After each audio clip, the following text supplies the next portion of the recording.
والصلاة والسلام على سید الرسل وخاتم الانبیاء اما بعد فاعوذ باللہ من الشیطان الرجیم بسم اللہ الرحمن الرحیم سبحان الذی اسری بعبدہ لیلا من المسجد الحرام الى المسجد الاقصى الذی بارکنا حولہ لنریہ من آیاتنا انہ هو السمیع البصیر صدق اللہ العظیم۔ یا رب صلی وسلم دائما ابدا علی حبیبک خیر الخلق کلہم۔ انتہائی قابل صد احترام میرے محترم و مکرم معزز سامعین حضرات، قرآن مجید فرقان حمید 15واں پارہ پہلی آیت میں نے آپ حضرات کے سامنے تلاوت کی ہے۔ اللہ تعالیٰ ارشاد فرماتے ہیں سبحان الذی اسری بعبدہ، اللہ تعالیٰ کی ذات پاک ہے جو لے گئی اپنے بندے کو لیلا من المسجد الحرام الی المسجد الاقصی، ایک ہی رات میں مسجد حرام سے مسجد اقصی تک۔ بھئی عزیزو دوستو، جیسا کہ مشہور ہے کہ رجب کی 27 تاریخ کو سرکار دو عالم صلی اللہ علیہ وسلم نے سفر معراج فرمایا۔ لفظ معراج جو ہے یہ عروج سے ہے کہ اللہ تعالیٰ نے اپنے حبیب صلی اللہ علیہ وسلم کو بلندیوں سے بلکہ لامتناہی بلندیوں سے سرفراز فرمایا، اس لیے اس سفر کو سفر معراج کہتے ہیں۔ اب یہ جو سفر معراج ہے اس کے دو پہلو ہیں، یعنی یہ سمجھیں کہ اپنی حیثیت کے اعتبار سے اس کے دو پہلو ہیں۔ میں نے انشاءاللہ تعالی مختصراً اس کے دونوں پہلو عرض کر کے سفر معراج کے مقاصد اور سفر معراج کی اہداف یہ آپ کی خدمت میں عرض کرنے ہیں کہ سفر معراج کیوں پیش آیا اور اس کا ہدف کیا ہے۔ یہ دو باتیں میں نے آپ کی خدمت میں عرض کرنی ہے۔ میں نے عرض کیا کہ دو حیثیتیں ہیں کہ سفر معراج یہ باعث فضیلت ہے سرکار دو عالم صلی اللہ علیہ وسلم کے لیے، اور باعث فضیلت ہے امت محمدیہ صلی اللہ علیہ وسلم کے لیے۔ آپ حضرات نوٹ فرمائیں گے اس بات کو کہ اس میں فضیلت ہے آپ صلی اللہ علیہ وسلم کے لیے ایک یہ پہلو، اور اس میں فضیلت ہے امت محمدیہ کے لیے یہ دوسرا پہلو۔ چنانچہ پہلی حیثیت کہ سرکار دو عالم صلی اللہ علیہ وسلم کے لیے یہ باعث فضیلت ہے، سفر معراج حضور نبی کریم صلی اللہ علیہ وسلم کے لیے باعث فضیلت ہے کہ اللہ تعالیٰ نے اس سفر سے اپنے حبیب صلی اللہ علیہ وسلم کو عروج عطا فرمایا، ترقیاں عطا فرمائی، شرف سے نوازا۔ تو آپ صلی اللہ علیہ وسلم کے لیے تو یہ باعث فضیلت ہوا۔ امت کے لیے سفر معراج باعث فضیلت ہے یا نہیں ہے، تو اس بارے میں قرآن و حدیث سے کوئی ایسی معلومات نہیں ملتی کہ امت کے حق میں بھی یہ سفر باعث فضیلت ہے یا نہیں۔ چنانچہ شیخ الاسلام علامہ ابن تیمیہ رحمہ اللہ سے کسی نے پوچھا کہ حضرت کہ لیلۃ المعراج کی فضیلت زیادہ ہے یا لیلۃ القدر کی فضیلت زیادہ ہے، تو انہوں نے فرمایا کہ آپ صلی اللہ علیہ وسلم کے حق میں شب معراج کی فضیلت زیادہ ہے، اور امت کے حق میں شب قدر کی فضیلت زیادہ ہے۔ سرکار دو عالم صلی اللہ علیہ وسلم کی ذات کے بارے میں شب معراج کی فضیلت بہت زیادہ، اور آپ کی امت کے حق میں شب قدر کی فضیلت جو ہے وہ شب معراج سے زیادہ ہے۔ دو تین باتیں عرض کرنی ہے کہ شب معراج کب ہوئی، مہینہ کیا تھا۔ چنانچہ مہینے کی تعیین کے بارے میں آپ حضرات نوٹ فرمائیں، اس لیے کہ جب آپ حضرات شب قدر کے وقوع کا آپ حضرات کو علم ہو جائے گا تو جو اب اگلی بات میں نے کرنی ہے وہ آسان ہو جائے گی۔ شب معراج کب ہوئی؟ چنانچہ سیرت نگار یہ لکھتے ہیں کہ 10 ہجری کے بعد جب سرکار دو عالم صلی اللہ علیہ وسلم طائف کے سفر سے واپس تشریف لائے تو اللہ تعالیٰ نے 11ویں ہجری میں آپ صلی اللہ علیہ وسلم کو معراج فرمایا۔ مہینہ کون سا تھا؟ تو اس بارے میں 5 اقوال ہیں، کئی اقوال ہیں، لیکن تمام اقوال کو اگر جمع کیا جائے، اکٹھا کیا جائے تو 5 مشہور قول بنتے ہیں۔ سفر معراج ربیع الاول میں ہوا، سفر معراج ربیع الثانی میں ہوا، سفر معراج رجب میں ہوا، سفر معراج رمضان المبارک میں ہوا، سفر معراج ذوالحجہ میں ہوا۔ تعیین کے ساتھ کوئی بندہ یہ نہیں کہہ سکتا کہ کس مہینہ کے اندر سفر معراج ہوا۔ میری بات آپ سمجھ رہے ہیں؟ میں نے کہا کہ 5 اقوال ہیں جو میں نے آپ کے سامنے عرض کیے، تعین کے ساتھ کوئی بندہ طے نہیں کر سکتا کہ رجب کے مہینہ میں سفر معراج ہوا ہے۔ تاریخ تو تاریخ میں بھی اختلافات۔ ایک قول یہ ہے کہ 17 ربیع الاول کو یہ واقعہ پیش آیا، ایک قول یہ ہے کہ 27 ربیع الثانی کو یہ واقعہ پیش آیا، ایک قول یہ ہے کہ 27 رمضان المبارک کو یہ واقعہ پیش آیا، ایک قول اس میں یہ ہے کہ رجب کی 22 کو یہ واقعہ پیش آیا۔ تو معلوم یہ ہوا کہ تاریخ میں بھی اختلاف ہے، مہینہ میں بھی اختلاف ہے۔ اب یہاں پر قابل غور بات سمجھ لیں ذرا، واقعہ معراج کو نقل کرنے والے صحابہ کی تعداد ہے 45۔ علماء کرام نے بڑی تحقیق کے بعد وہ لوگ، وہ صحابہ جنہوں نے واقعہ معراج کو نقل کیا تو ان کی تعداد بنتی ہے 45 کے قریب، 45 کے قریب۔ سفر معراج کو بیان کرنے والے، نقل کرنے والے صحابہ کی تعداد ہے 45، اور ذخیرہ احادیث میں ایک بہت بڑا ذخیرہ ہے جو واقعہ معراج کو بیان کرتا ہے۔ آپ حضرات نوٹ فرمائیں گے اس بات کو۔ میں نے کہا 45 بندے اس واقعہ کو بیان کر رہے ہیں، اور احادیث میں ایک بہت بڑا ذخیرہ موجود ہے جو اس واقعہ کو بیان کرتا ہے۔ صحابہ نے کہا کہ آپ مسجد الحرام سے مسجد اقصیٰ گئے، مسجد اقصیٰ سے پھر آپ سدرۃ المنتہا گئے، جزیات بیان ہوئی ہیں، لیکن قابل غور بات یہ ہے کہ تاریخ اور مہینہ کا تعین نہیں ہو سکا۔ کوئی گل سمجھ آ رہی؟ کوئی نہ؟ پھر دوہراؤں، میں نے کہا تعداد کے اعتبار سے 45 بندے معراج کے واقعہ کو نقل کرتے ہیں، ذخیرہ احادیث میں بہت بڑا ذخیرہ موجود اس واقعہ پر، لیکن تاریخ نہیں طے ہوئی۔ اس کی کیا وجہ ہے؟ میں نے جو آپ حضرات کی توجہ کروانی ہے وہ اس جملہ کی طرف کہ تاریخ کیوں نہیں طے ہوئی، حالانکہ صحابہ تو چھوٹی چھوٹی بات بھی آپ صلی اللہ علیہ وسلم کی ذکر فرمایا کرتے تھے۔ آپ شمائل کی احادیث پڑھیں، حضرات صحابہ اکرام نے تو یہاں تک ذکر کیا ہوا کہ آپ کی داڑھی مبارک میں سفید بال کتنے تھے۔ جو صحابہ یہ بھی گن کر بیان کریں کہ اتنے سفید بال تھے، باقی سیاہ تھے، انہوں نے تاریخ کا تذکرہ کیوں نہیں کیا؟ کیوں جی؟ گل سمجھ آئی؟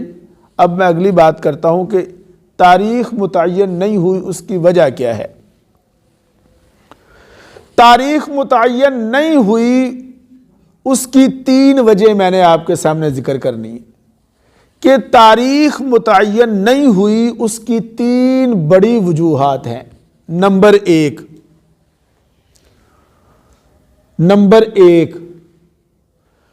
حضرات صحابہ کرام کسی بھی بات کو منانے سے زیادہ اپنانے کو فوکس کرتے تھے. سمجھے بات کہ نہیں؟ حضرات صحابہ کرام ہر وہ عمل جس کو منایا جائے اس سے زیادہ ہر اس عمل پر توجہ اور دھیان دیا کرتے تھے جس کو اپنایا جاتا تھا. دوسری وجہ، جس عمل کے بارے میں سرکار دو عالم صلی اللہ علیہ وسلم کی کوئی نہ کوئی سنت موجود ہے نا، وہ عمل قیامت تک باقی رہے گا. کیوں جی؟ جس عمل کے بارے میں سرکار دو عالم صلی اللہ علیہ وسلم کی کوئی نہ کوئی سنت موجود ہے، جیسا کہ تاریخ کے اعتبار سے ایک دفعہ آپ صلی اللہ علیہ وسلم نے رمضان المبارک کے پہلے عشرہ میں اعتکاف فرمایا. ہاں جی. پھر آپ نے دوسرے عشرہ میں بھی اعتکاف فرمایا. پھر جب تیسرا عشرہ شروع ہوا تو آپ صلی اللہ علیہ وسلم نے اپنے خیمہ مبارک سے سر باہر نکالا اور فرمایا، جڑے لوگ میرے نال اعتکاف بیٹھے سن نا، وہ تیسرا عشرہ بھی اعتکاف کرن. اس لیے کہ میں نے پہلا عشرہ اعتکاف کیا کہ شاید شب قدر پہلے عشرہ میں ہو، پھر دوسرے عشرہ میں اعتکاف کیا کہ شاید لیلۃ القدر دوسرے عشرہ میں ہو، پھر تیسرے عشرہ میں اعتکاف کیا تو مجھے بتا دیا گیا کہ شب قدر جو ہے وہ تیسرے عشرہ میں ہے، لہٰذا اب جو میرے ساتھ بیٹھے ہوئے تھے تیسرے عشرہ میں بھی کیا کریں؟ اعتکاف کریں. اب دیکھ لیں، تاریخ خود متعین فرما دی لیکن معراج کی تاریخ متعین نہیں فرمائی، نہ صحابہ نے اور نہ ہی آپ صلی اللہ علیہ وسلم نے. اور تیسری وجہ اس کی کیا ہے؟ تیسری وجہ اس کی یہ ہے کہ معراج کے بارے میں سرکار دو عالم صلی اللہ علیہ وسلم کا کوئی خاص عمل نہیں. آپ حضرات حیران ہوں گے کہ سفر معراج کے بارے میں آپ صلی اللہ علیہ وسلم کا کوئی خاص عمل، کوئی خاص فرمان نہیں ہے. حضور نبی کریم صلی اللہ علیہ وسلم معراج سے واپس تشریف لائے، تقریباً 12 سال اس دنیا میں آپ موجود رہے، حیات رہے. ان 12 سالوں میں ہر سال معراج آتی تھی، ہر سال معراج کی وہ رات آتی تھی. آپ صلی اللہ علیہ وسلم نے کوئی خاص عمل نہیں فرمایا. شاید یہی وجہ ہے کہ تاریخ میں اس قدر اختلاف ہے، ڈیٹ میں اس قدر اختلاف ہے. 27 رجب تو دور کی بات ہے، رجب کے مہینے میں اختلاف ہے. لوگ کہتے ہیں رجب میں تھی نہیں ہے، لوگ کہتے ہیں رمضان کا مہینہ سب سے افضل مہینہ ہے، یہ مبارک سفر بھی رمضان میں ہوا تھا. سمجھا رہی بات؟ تو میں نے آپ حضرات کے سامنے کب ہوا، ٹھیک ہے، یہ بھی عرض کر دیا. باقی جو معراج کا واقعہ ہے نا، تو واقعہ آپ حضرات پڑھتے سنتے رہتے ہیں. میں نے متعین کرنے ہیں مقاصد کہ معراج اللہ تعالیٰ نے اپنے حبیب صلی اللہ علیہ وسلم کو یہ جو سفر کروایا اس کا مقصد کیا تھا. توجہ ہے جی آپ لوگوں کی؟ دیکھیں، سرکار دو عالم صلی اللہ علیہ وسلم نے اپنی دعوت و تبلیغ کو جب جاری رکھا ہوا تھا تو مکہ میں آپ پر تکالیف حد سے بڑھ گئی. تو سرکار دو عالم صلی اللہ علیہ وسلم نے ارادہ فرمایا کہ طائف کا سفر کیا جائے. چنانچہ حضور طائف تشریف لے گئے. آپ حضرات جانتے ہیں کہ طائف میں کیا حال تھا. کیوں جی؟ سخت تکلیفیں دی گئیں، سخت پریشان کیا گیا، پتھر مارے گئے، پنڈلیاں لہو لہان ہو گئیں، خون بہہ نکلا اور سخت تکلیف اور پریشانی دل برداشتہ ہو گئے. ٹھیک ہے. اور جب سرکار دو عالم صلی اللہ علیہ وسلم طائف سے دل برداشتہ ہو کر، زخم کھا کر، تکلیفیں اٹھا کر واپس تشریف لائے نا، تو اللہ تعالیٰ نے پھر اپنے حبیب صلی اللہ علیہ وسلم کی دل بستگی کے لیے، تسلی کے لیے یہ سیر کروائی ہے. اس سے معلوم یہ ہوتا ہے کہ انعامات تب ملتے ہیں اللہ کی طرف سے جب مسلمان مشقت برداشت کرتا ہے. ہم کیا کرتے ہیں، وہ کیا اسے کہتے ہیں، میٹھا میٹھا تو ہم بڑا لے لیتے ہیں. سال بعد محفلیں رکھ لی، ہاں جی، ہم سمجھتے ہیں کہ سال بعد ایک محفل رکھ لیں پورے سال کا کفایہ ہو گیا. خود حضور صلی اللہ علیہ وسلم کو معراج تب کرایا گیا جب تکالیف انتہا کو پہنچ گئی، کہ اگر معراج کرنا ہے، اگر عروج حاصل کرنا ہے تو پھر دین کی خاطر تکلیفیں اٹھانی پڑیں گی. پھر گرم گرم بستر کو چھوڑنا پڑے گا. سردیوں کا موسم ہے نا، بڑا اوکھا، اوئے ہوئے گرم بستر چھڑ کے وضو کر کے مسجد چونا، اوئے ہوئے پہاڑ لگتا ہے سانو. لیکن ترقیاں ایسے نہیں ملتی. میں کہنا یہ چاہ رہا ہوں کہ عروج ایسے، مقام ایسے، تمغے اور پرائز ایسے نہیں ملتے. خود میں نے کہا کہ سرکار دو عالم صلی اللہ علیہ وسلم پر جب تکالیف، مصائب، پریشانیاں اپنی انتہا کو پہنچ گئی، تب اللہ نے انعام کے طور پر عرشوں کی سیر کروائی ہے. اسی آنے ہیں کہ سانو اج، ہاں جی، اللہ تعالیٰ سانو جنت وچ بھی کل دے. اچھا پھر اسی بڑے آرام نال بھی کہہ دینے ہیں کہ اللہ بغیر حساب کتاب دے سانو جنت وچ لے جائیں. اسی خواہش مند اس چیز دے ہیں کہ اسی جنت وچ وڑن لگیے تو سانو کوئی روکے بھی نہ، کوئی ٹوکے بھی نہ. خواہش مند ہم کس چیز کے ہیں اور ہمارا عمل کیا ہے؟ ہاں جی، ہم خواہش مند کس چیز کے ہیں اور ہمارا عمل کیا ہے؟ حدیث میں آتا ہے کہ جنت کے 8 دروازے ہیں. کتنے جی؟ فرمایا ایک دروازہ ذاکرین کے لیے مخصوص ہے کہ ذاکرین اس دروازے سے ہنستے ہوئے داخل ہو جائیں گے. لو جی، اگر ہم یہ چاہتے ہیں کہ ہم جنت میں بغیر روک ٹوک کے، بغیر حساب کتاب کے چلے جائیں، انٹرس ہماری ہو جائے، تو اللہ کا ذکر اس کا ذریعہ ہے. تو خیر عرض کر رہا ہوں کہ اس کے مقاصد کیا ہیں.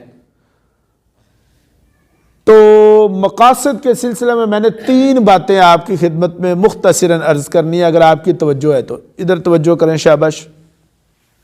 نمبر 1، معراج کا مقصد حضور صلی اللہ علیہ وسلم کو مرتبے، عروج، شرف اور اعزاز بخشنا تھا. کیوں جی؟ کیا مقصد ہو گیا پھر معراج کا؟ سفر معراج کا ایک مقصد کیا ہو گیا کہ حضور صلی اللہ علیہ وسلم کو انعامات اور اکرامات اور اعزازات سے نوازنا تھا. یہ ہمارے ملک میں نہیں ہر سال صدارتی ایوارڈ تقسیم ہوتے ہیں جسے پرائڈ آف پرفارمنس کہتے ہیں.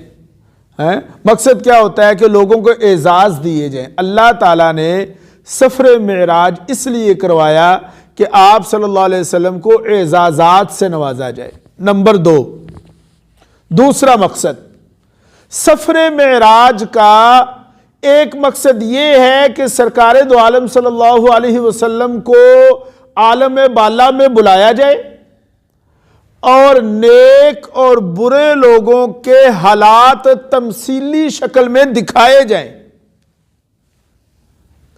سنے نا معراج دا واقعہ، آپ ادھر سے گزرے، وہاں ایسے لوگ تھے، کچھ لوگ ایسے تھے جن کو نعمتیں مل رہی تھی، کچھ لوگ ایسے تھے جن پر عذاب ہو رہے تھے. آپ نے ان ساری چیزوں کا مشاہدہ کیا. تو سفر معراج کا ایک مقصد یہ ہے کہ عالم بالا پر لے جا کر اچھے اور برے لوگوں کا انجام، ان کی تمثیلی شکل کا مشاہدہ کروایا جا سکے، تاکہ سرکار دو عالم صلی اللہ علیہ وسلم اپنی امت کو بتا سکیں کہ اچھوں کو کیا ملے گا اور بروں کو کیا ملے گا. اچھا ایک ہندی نا گل سنی، کیوں جی؟ ایک ہندی گل سنی، کسی آدمی نے کہا جی میں نے سنا ہے باہر شیر آیا ہے. ہاں جی، دوسرا بندہ آیا, اس نے کہا میں دیکھ کر آیا ہوں کہ آیا ہے. اب دیکھیں نا, سننا اور چیز ہے اور دیکھ کر آنا اور چیز ہے. بالکل اسی طرح یا رسول اللہ آپ پر آیات نازل ہوتی رہی, آپ سنتے رہے کہ جنتیوں کو یہ کچھ ملے گا اور جہنمیوں کو یہ کچھ ملے گا. آپ عرش بالا پر تشریف لائیں, جو آپ سنتے رہے ہیں اس کا مشاہدہ بھی کر لیں. جی میں بندہ آندہ نا کہ میں آپ ویکھ کے آیا, تاکہ آپ کہہ سکیں کہ میں دیکھ کر آیا ہوں. تو یہ دوسرا مقصد. نمبر 3, تیسرا مقصد کیا ہے؟ تیسرا مقصد اس کا یہ ہے, انسان کی تخلیق کا مقصد ہے عبادت. کیا مقصد ہے جی؟ انسان کی تخلیق کا مقصد کیا ہے؟ عبادت. انسان کی تخلیق کا مقصد عبادت, اور عبادت میں سے سب سے اہم عبادت یعنی نماز کا تحفہ دینے کے لیے اللہ نے اپنے حبیب صلی اللہ علیہ وسلم کو معراج کروائی اور بلایا ہے. اس سے معلوم یہ ہوتا ہے کہ عبادات میں سے سب سے اہم تحفہ, سب سے اہم چیز اور عبادت نماز ہے. آپ دیکھیں جتنی بھی عبادات ہیں نا ان کے حکم آئے ہیں, لیکن نماز کا حکم نہیں آیا, بلکہ نماز کا تحفہ اور حکم دینے کے لیے اللہ تعالیٰ نے اپنے حبیب کو اپنے پاس بلایا اور وہاں بلا کر پھر یہ تحفہ عطا فرمایا. اب اہمیت سے اندازہ کر لیں. یہ 3 مقصد ہو گئے. 2 اہداف ہیں جی, ادھر توجہ کریں. نمبر 1, ہمارا ہدف یہ ہونا چاہیے کہ اللہ تعالیٰ نے اپنے حبیب صلی اللہ علیہ وسلم کو جو تحفہ عطا فرمایا اس تحفہ کی حفاظت کریں. کیوں جی؟ اور وہ تحفہ کیا تھا؟ بولیں نماز. وہ تحفہ کیا تھا؟ نماز. ہمارا ہدف اور ٹارگٹ یہ ہونا چاہیے کہ ہماری جان جاتی ہے تو چلی جائے لیکن نماز نہ جائے. جان جاتی ہے تو چلی جائے لیکن نماز, بولیں ذرا. ایک مسلمان کا یہی ٹارگٹ ہونا چاہیے, یہی ہدف ہونا چاہیے. اور نمبر 2, جب سرکار دو عالم صلی اللہ علیہ وسلم تشریف لے کر جا رہے تھے تو رستے میں مسجد اقصی میں آپ نے تمام انبیاء کی امامت فرمائی. گل سنی ہے کوئی نہ؟ سنی ہے نا؟ اچھا جی. دوسرا ہدف یہ ہے کہ وہ مسجد جو ہمارا قبلہ اول تھا, وہ مسجد جو انبیاء کا قبلہ اول تھا, اس مسجد کو آزاد کروانا یہ ہمارا ہدف ہونا چاہیے. وہ مسجد کہ جہاں سرکار دو عالم صلی اللہ علیہ وسلم کو یہ اعزاز نصیب ہوا کہ آپ نے 1,24,000 انبیاء کی امامت کروائی, انہیں نماز پڑھائی, ان تمام انبیاء کے امام آپ بنے.